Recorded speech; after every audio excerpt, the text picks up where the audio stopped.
I'm Joe. I'm a recovering drug addict and alcoholic. I'm a mentor here at Any Length of Treat. Sobriety date is May 4th, 2021. I've been trying to get sober for ever since I was 17. Now I'm 34 now. It was a long journey. I really didn't know what recovery was. Thought rehab was for like quitters and stuff. And then I had a couple families go to rehab and they'll last like a week and that was it. They'll just go back to the same thing.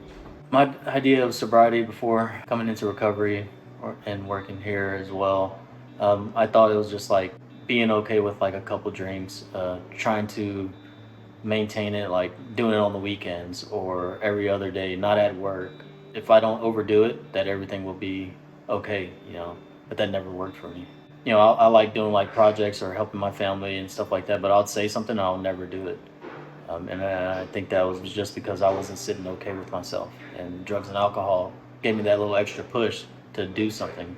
When I finally was okay with like putting things down and trying to figure out the solution that was being brought to me, it's like I found out that drugs and alcohol, that really wasn't my problem. I was my problem. There was like something inside that I wasn't talking about or trying to get help with because I always thought that I was strong enough to do it on my own.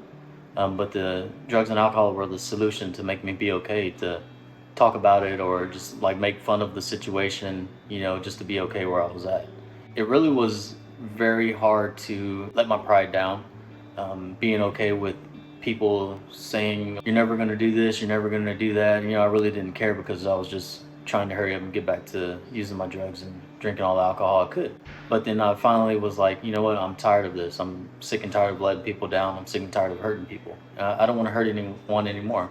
And I have 3 kids, and they were living with me at the time before I went into treatment. So I wasn't the parent that I should have been. And now that I'm finally okay where I'm at and I'm content and happy, I can help them and I can be there for them for like football games, softball games, helping them when they're going through some hard times, giving them some good wisdom about like what the next right thing is to do. What makes AnyLink different from other treatment centers is like we focus on 12 steps of Alcoholics Anonymous. It's a community-driven program. And what we try to do here is get these guys to figure out what's going on internally, why they aren't content inside what's going on internally. And in doing that, we see the action that they're trying to do. Because a lot of people talk and they say a lot of things and they say, oh, I'm gonna do this and I'm gonna do that, but then their actions doesn't show that. So what we do here, we make it a point for them to do that, to get in the habit and create these good habits instead of reverting back to the bad habits they had. What I mean by when I say that is like some guys have a problem of being open about things and talking about what's really going in. So I give them assignments or have them write some letters or, to people that they lost, maybe have some shame and guilt on that. And we get them through that. Our job here is to get them as uncomfortable as possible. So whenever they get uncomfortable when leaving here, they practice that in here and they have those good habits forming. So when they go out there, they can use those good habits when they get uncomfortable out there and they know how to handle the situation in a healthy way. And even for me as well, I get uncomfortable out there and things aren't going my way. And then I'm like, what do I do now? But being recovered for life is like, this is the new way that I'm living. This is how I'm going to do this. I love the feeling, how I'm feeling now. It's like, I'm finally happy in my life. And these guys, I wake up every morning and I see the sparkle in their eyes. It's like, they really want to do this stuff. It's like, and their actions are proving it. It's the beauty of what we're doing here. It's like, we see these guys fellowshipping.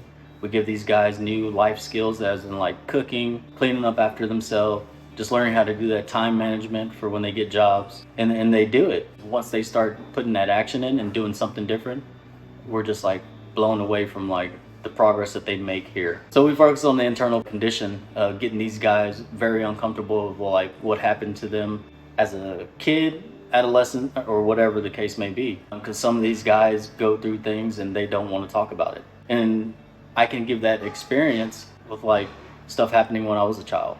I have that experience. This is how I got out of it. And they see that we are still recovering as well. And they're like, well, this guy is happy. I want that. Show me how to do this. And we provide that solution for them. And it's amazing to see that I come to this place and I see all these guys trying to change how they used to be. And they really want it. They really want to stop hurting people. They really want to be in their family's life. And they're continuing to do that even after here. We help these guys get into sober livings that have that structure and discipline and let them integrate into society. It's like, how can they be a better person for themselves and for everybody around them? And we see it work so many times, and it gives me joy seeing these guys and the light in their eyes. Like, man, they're so happy right now. Everything that we're doing here leads to that point. And all we want for them is to be the better version of themselves and to live happy, joyous, and free for the rest of their life.